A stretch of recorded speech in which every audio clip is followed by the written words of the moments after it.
Alhamdulillah, bersyukur pada Allah Subhanahu wa taala bahwasanya kita telah diberi taufik dan hidayah oleh Allah Subhanahu wa taala untuk memahami tentang Islam, yang mana dinul Islam itu, kalau din itu adalah undang-undang. Jadi sebenarnya kalau disebut agama, din itu agak rancu, ya, agak rancu. Maka pengertian din itu adalah undang-undang Kurang tepat ya Sad ya. atau aturan atau hukum gitu kan. Jadi itu baru akan mudah dipahami. Memang kalaupun agama itu perlu ditafsirkan lagi, tapi kalau diartikan undang-undang itu sebentar saja kita akan dapat memahami. Salah satu contoh begini, inna dina indallahil Islam.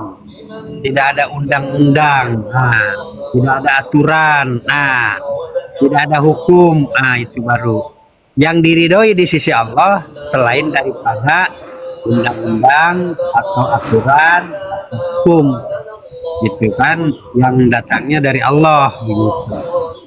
Nah, maka dalam urusan undang-undang ini, itu manusia itu sebenarnya boleh membuat undang-undang yang tinggi-tingginya, sebanyak-banyaknya undang-undang, tetapi syaratnya jangan bertentangan dengan undang-undang yang telah ditetapkan Allah, begitu. Nah, kalau ada manusia yang membuat undang-undang, dia bertentangan dengan undang-undang Allah Subhanahu wa taala, artinya dia telah memilih pilihan yang lain. Gitu kan, dia telah mengambil undang-undang yang lain. Nah, maka ini di dalam surat Al-Ahzab itu disebutkan, wa makana lil mu'minin wala mu'minatin idza qadallahu wa rasulahu amron ayyakuna lahumul khiyaratu min amrihim wa may ya'sillaha wa rasulahu faqad dolala mubina. Jadi tidaklah pantas atau tidak patut, ya, bagi laki-laki yang mukmin dan perempuan yang mukmin, apabila Allah dan Rasulnya telah menetapkan suatu undang-undang, suatu hukum, itu akan ada bagi mereka alternatif lain atau pilihan lain, begitu kan, tentang urusan tersebut. Maka barang siapa ini dianggapnya mendurhakai Allah, maka Allah bilang, wa may ya'sillaha wa rasulahu faqad dolala mubina. Barang siapa yang mendurhakai Allah dan Rasulnya, sungguh dia telah sesat dengan kesesatan yang nyata. Tuh gitu. Itu di sisi lain. Jadi orang tersebut dia telah sesat. Nah, sekarang kaitannya dengan syahadat itu apa, gitu kan? Ketika kita mengucapkan, ya, syahadat, yang tadinya kafir menjadi muslim, gitu kan? Nah, setelah muslim, itu konsekuen dengan apa yang diucapkan. Jadi jangan menjadi orang yang seperti ngigo gitu. Kalau ngigo itu dia mengucapkan tapi dia tidak sadar apa yang diucapkan. Nah, itu orang ngigo. Kalau kita kan nggak ngigo. Jadi kalau kita mengucapkan itu, maka apa yang diucapkan itu kita pikirkan dan kita harus konsekuen dengan apa yang diucapkan.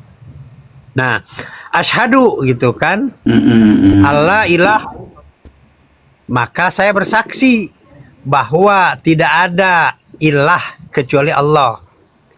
Nah, asyhadu Allah ilah tuh. Jadi saya bersaksi tidak ada ilah. Nah, apa makna ilah? Gitu kan? Makna ilah itu banyak, ya. Kalau ibaratnya kita mau ngambil dari makna ilah itu 7 saja, ya, 7 saja, itu sudah dapat disimpulkan. Satu contoh, la ma'buda illallah, gitu kan, ini makna ilah. Jadi makna ilah di sini masuk kepada la ma'buda illallah. Jadi tidak ada yang disembah selain Allah, begitu. Maka ketika kita mengucapkan asyhadu alla ilaha illallah, bukan Allah, gitu. Terus makna kedua dari 7 tersebut, la waliya ilallah, tidak ada wali kecuali Allah. Jadi artinya ketika kita mengucapkan asyhadu alla ilaha illallah, maka kita telah menyatakan tidak ada wali selain daripada Allah. Nah, maka di dalam surat Al-Baqarah, Allahu waliyul ladzina amanu yukhrijuhum minadh-dhulumati ilan nur.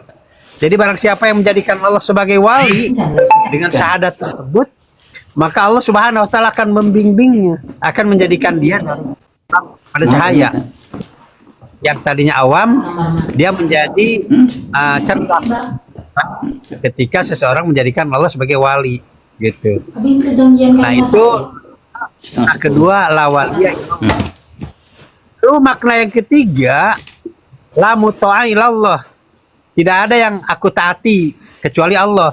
Jadi ketika orang yang mengucapkan syahadat maka dia telah menyatakan bahwa tidak akan ada yang saya taati kecuali Allah. Oh, begitu. Apa yang makna ditaati di sini? Begitu. Jadi kita taat kepada manusia boleh nggak boleh? Selama manusia itu taat kepada Allah, begitu kan? Apakah taat itu hanya kepada Allah? Enggak. Kepada manusia pun kita boleh taat manakala ajakannya atau perintahnya itu tidak memaksiati Allah. Jadi batasannya tidak memaksiati Allah. Jadi kalau ada perintah yang memaksiati Allah, jangan. Yang ketika ada perintah yang bertentangan dengan perintah Allah, jangan. Nah itu makna daripada syahadat, diantaranya la muta'a ilallah, gitu kan. Nah lalu setelah la muta'a ilallah, la hukmi ilallah, tidak ada hukum. Nah, tidak ada aturan, gitu, selain daripada Allah. Jadi ketika orang mengucapkan 2 kalimat syahadat, asyhadu alla ilaha illallah, saya bersaksi bahwa tidak ada hukum selain daripada hukum Allah. Tuh, begitu maknanya. Nah, maka orang yang bersyahadat itu dia diantaranya konsekuen. Nah, maka kalau ada hukum yang dianut oleh seseorang, ya, oleh seseorang, lalu oleh keluarga dan oleh masyarakat, dan hukum tersebut bertentangan dengan hukum Allah, nah, maka pernyataan syahadatnya itu dipertanyakan, tidak dalam konsekuen. Nah itu sudah 4, la hukmi ilallah. Terus apalagi, gitu kan, la mahbuba ilallah, tidak ada yang aku cintai, gitu kan, selain daripada Allah. Ibadati ya. Cintanya kepada selain daripada Allah itu di nomor 2 kan, nomor 3, begitu kan. Nah itu kenapa? Itulah baru kita masuk kepada makna syahadat, la mahbuba ilallah, gitu kan.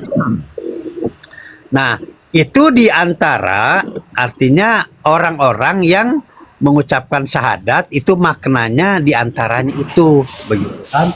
Maka kita harus berpikir, oh saya sudah mengucapkan syahadat, sementara syahadat itu adalah pembuka seseorang dari kafir kepada muslim, begitu. Lalu kalau itunya tidak konsekuen, lalu bagaimana?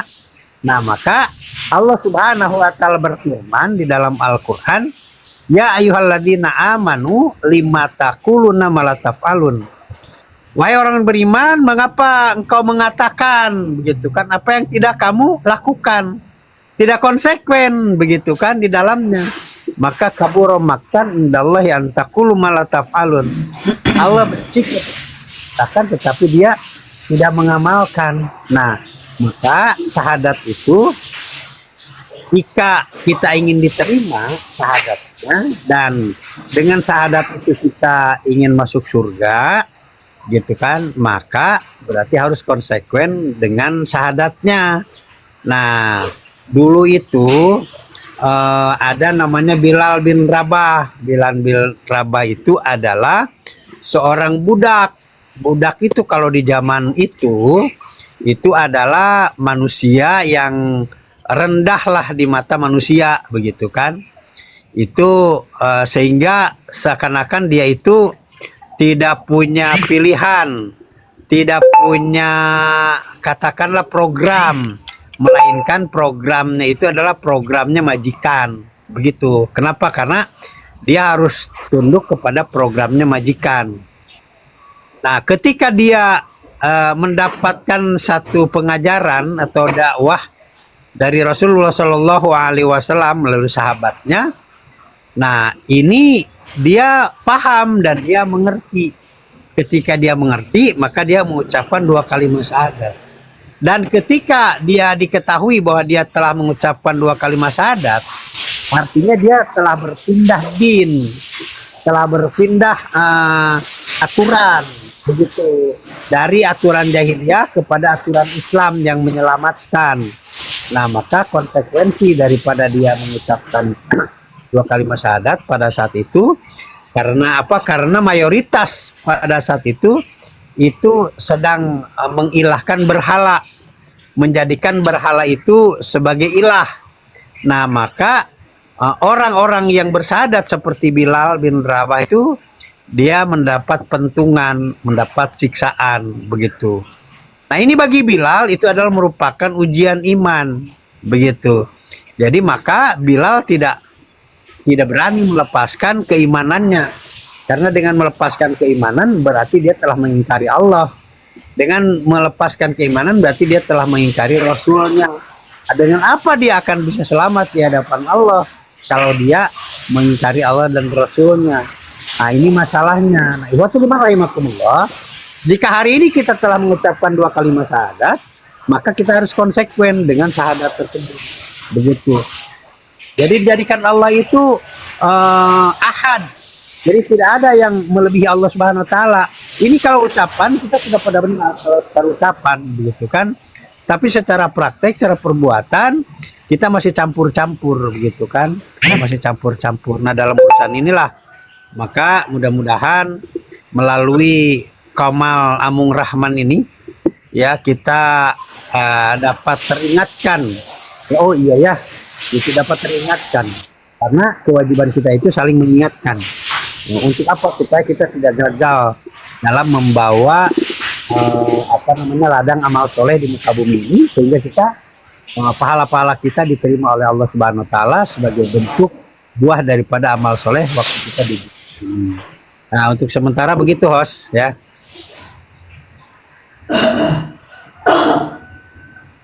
Ya, syukur jazakallah Ustaz ya. Insyaallah ya, kita sudah mendengarkan ya apa yang disampaikan oleh beliau ya. Ternyata Masya Allah ya, jadi syahadat itu bukan hanya sebatas diucapkan ya. Ternyata ketika kita bersyahadat banyak halangan rintangan ya yang dialami ya, yang dirasakan oleh dulu sahabat-sahabat ya ketika menerima keislaman. Jadi hari ini ya ketika kita menerima Islam, yakini Islam itu ada agama yang benar, ya maka ya tahapan yang pertama dulu kita aplikasikan ya syahadat itu ya sahabatku ya. Namun sekarang ini apa namanya, Ainun Ajahra, ini kita sapa dulu ya. Assalamualaikum warahmatullahi wabarakatuh. Semoga selalu sehat dan seluruh berdakwah ya. Amin amin ya, syukuran atas doanya ya. Ya, semoga kita terus istiqomah ya dalam menyampaikan dakwah al-haq ini. Ya, di antaranya memang kita turut prihatin juga ya, Ustaz ya. Kalau kita menyikapi ya baik di media maupun bisa dengar kita sendiri, justru umat Islam sendiri yang tidak suka dengan syariat Allah. Padahal syariat, undang-undang, aturan itu adalah pengaplikasian daripada syahadat. Itu bagaimana tuh Ustaz kalau umat Islam tapi nolak hukum Allah, bagaimana syahadatnya Ustaz juga? Ya, syahadatnya batal. Jadi batal syahadatnya. Begini, ada orang mau sholat, tapi dia tidak wudhu, maka sholatnya tidak diterima. Nah, sekarang dia wudhu, ibaratnya lalu dia kentut, gitu. Nah, batal wudhunya, maka batal wudhunya, sholatnya juga tidak diterima, karena syarat sahnya sholat itu adalah wudhu. Ya, sahnya wudhu. Ya, dia tidak batal dari wudhu tersebut, begitu. Nah, sekarang syarat sahnya syahadat itu jangan syirik, jangan musyrik, gitu kan? Kalau dia musyrik, gitu, menduakan. Nah, ini namanya musyrik begitu. Nah, kalau orang bersyahadat itu berarti dia menghilangkan kemusyrikan, baru syahadatnya itu dibenarkan. Nah, syahadatnya itu diterima Allah begitu kan, karena dia telah menghilangkan kemusyrikan. Nah, ini. Jadi kalau menduakan itu masuk kepada kategori musyrik begitu. Itu masalah Ya, besar. benar, Ustaz. Kan musyrik itu pintu-pintu langit tertutup bagi orang yang melakukan kemusyrikan, tidak diterima begitu. Ini bahaya. Iya. Ya. Ya, syukran jazakallah ya, Ustaz ya. Ini dari siapa? Dari sahabat Yahya ya. Insyaallah alhamdulillah ya, dukungannya sudah memberikan suatu dukungan. Sekarang mau bertanya nih ya, Ustaz katanya. Mau bertanya, silakan ya. Ya. Sahabatku Yahya mau bertanya silakan ya.